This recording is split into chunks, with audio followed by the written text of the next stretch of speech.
Maka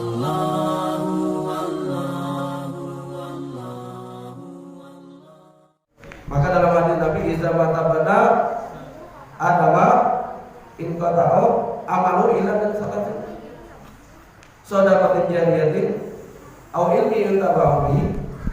Awalnya soalnya utama 3 itu investasi untuk dunia. Kalau mati anak Adam itu 3 perkara cuma yang bisa dia tinggalkan yang tadi jadi pengirim doanya itu, penolong dia di kubur maupun di akhirat. 1. Amal jariah, bersih jalan, buat jalan.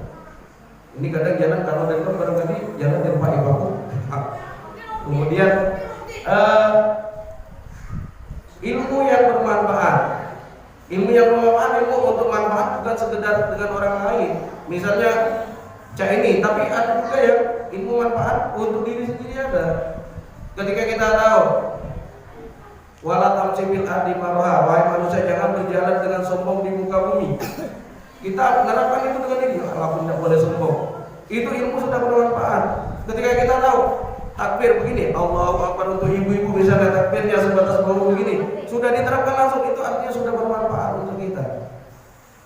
Belum lagi hal-hal lainnya yang barangkali pokoknya nama saya ini Bismillahirrahmanirrahim. Tadi wiridan kami bawa banyak itu termasuk ada ayat-ayat rupiah di situ. Biasanya itu wirid lama tuh. Sekarang ini sudah banyak tidak terpakai. Wiridnya kadang disingkat, itu wirid lama. Jadi di situ ada ayat-ayat rupiah sebenarnya untuk merupiah diri sendiri, menenangkan diri sendiri di situ. Nah, apa-apa yang kita ketahui langsung dimakan. Belum lagi kita negur orang lain, ilmu yang bermanfaat kita bisa tahu, kita langsung negur ke orang lain bahwa oh ini salah. Itu sudah bermanfaat untuk kita dan orang lainnya. Belum lagi kita baca, misalnya baca Al-Quran, 1 huruf 1 kebaikan dan lain sebagainya. Kita kirimkan sholatul Fatihah dan saling berdoa tadi. Makanya kita ketemu assalamualaikum, assalamualaikum. Keselamatan bagi kamu, keselamatan bagi kamu. Dan good morning dan selain sebagainya. Itu. Kemudian yang ketiga itu adalah anak yang soleh yang senantiasa mendoakan orang tuanya. Setiap kali sholat kirimkan sholatul Fatihah. Ada pendapat, oh itu tidak sampai suratul Fatihah, oh ini didoakan tidak sampai. Ada juga yang berpendapat itu. Kenapa? Karena tadi ada surat ayyukalibullah nafsalina usaha di situ. Sesungguhnya seseorang itu tidak menanggung beban orang yang lainnya. Tapi dalam hal lain, kalau kita lihat di doa yang lain sering dibaca di khutbah Jumat itu Allahumma ighfir lil muslimina wal muslimat wal mu'minina wal mu'minat al ahya'i wal amwat di situ. Artinya apa? Doa itu sampai dengan orang yang meninggal. Bahkan suatu ketika ada orang yang agak ngantuk cinta namanya. Ada orang yang ketika dia bernazar ibunya ini sakit. Ibunya sakit. Ketika dia dia bernazar ini ibunya sakit, apa diobatkan ke sana kemari dengan tabib kalau zaman dulu tabib. Kalau sekarang dokter mungkin ada sensi dan lain sebagainya. Diobatkan tidak sembuh-sembuh, akhirnya dia bernazar. Ya Allah, kalau seandainya ibu saya ini sembuh, maka saya minta dikubur selama 7 hari di Lekar. Dan ternyata doanya ini terkabul. Doanya terkabul. Ketika doanya ini terkabul, dia akhirnya lupa, senang orang tuanya sembuh. Dan ternyata ibunya mengingatkan bahwa dia telah pernah bernazar minta dikubur selama 7 hari.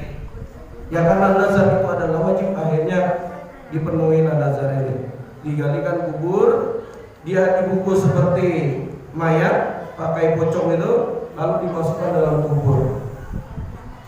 Katanya nanti kalau seandainya sudah 7 hari, kalau seandainya digali, saya sudah jadi jenazah, tapi kalau misalnya itu saya akan kembali ke dunia. Dan ternyata setelah dikubur, orang tuanya sangat cemas. Anaknya sudah dikubur sehari, 2 hari, 3 hari, 4 hari, 5 hari, 6 hari, 7 hari. Pas 7 hari diberikan kubur ini. Ternyata anaknya bangun di situ. Ketika dia terbangun, nah di dalam kuburnya ini dia ada sesuatu hal. Ketika dia miring begini, dimiringkan begitu dalam kubur, dia melihat ada lubang yang diberikan. Lubang ini seperti dia bisa menembus ke tempat yang lain. Lubang ini semakin besar, semakin besar, semakin membesar. Ketika itu dia lihat seperti ada taman yang lama, ada 2 orang wanita yang duduk-duduk di situ. 2 orang wanita yang duduk-duduk di sana. Akhirnya kata wanita, sini kau. Bagaimana saya mau ke situ? Silakan kau sini. Akhirnya dia nyebrang dalam kuburnya nih. Dia nyebrang ke sana. Lalu dia melihat ada wanita yang satu sibuk mencari seperti mencari jarum di tengah rumput. Gini. Oh ya, ada 3 orang. Ada yang satu lagi tenang-tenang saja. Ada yang satu sibuk, kepalanya disambar oleh burung. Satu. Lalu bertanyalah, wahai para wanita, kalian sedang apa? Kata wanita yang satu ini, yang satunya, aku alhamdulillah sekarang ini sedang tenang. Kenapa? Aku sudah meninggalkan anak-anakku, sedang beramal soleh sekarang ini. Mereka dikabarkan oleh para malaikat ke sini bahwa mereka sekarang ini sedang beribadah, sedang melakukan amal kebaikan. Lalu yang satunya bagaimana itu? Yang satunya dia sibuk oleh burung-burung itu.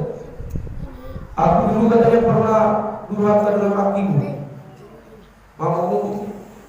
Jadi barangkali bertengkar, ngomongnya macam-macam, sibuk. Lakinya tidak ikhlas ketika dia meninggal. Akhirnya dipatu oleh burung, sibuk. Lalu yang satu lagi bagaimana? Yang satu sibuk seperti mencari jarum dalam rumput itu. Ya sulit kan? Yang satu bagaimana, Bu? Saya ini sebenarnya lagi mencari siapa-siapa di antara orang-orang Islam ini yang mengirimkan doa yang seperti kita doakan itu. Ada yang sedikit saja yang dapat dengan saya, katanya. Kenapa? Karena anak keturunan saya tidak mendoakan saya. Cuma mengharapkan dari kaum muslimin yang lainnya. Seperti doa kita, Allahumma ghfirli dzunubi wal hidayah wal jamil muslimin wal muslimat. Doa kita itu ada di situ. Mengharapkan sedikit saja, akhirnya dia sibuk mencari seperti itu. Apa kata yang dipatuhi oleh burung tadi? Ngomong katanya, nanti setelah engkau pulang ke dunia tolong sampaikan dengan suamiku, aku minta ridhonya, minta ikhlas aku meninggal. Nah ketika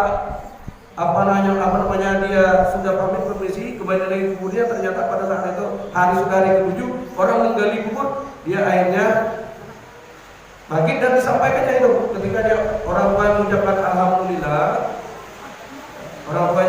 alhamdulillah, maka dia segera mencari suami yang tadi. Ada tak kira-kira di antaranya yang suami yang istrinya sudah meninggal? Nah ternyata ada. Maka dia menyampaikan, katanya, istrimu minta sampaikan dengan saya bahwa dia minta ridho, minta ikhlas.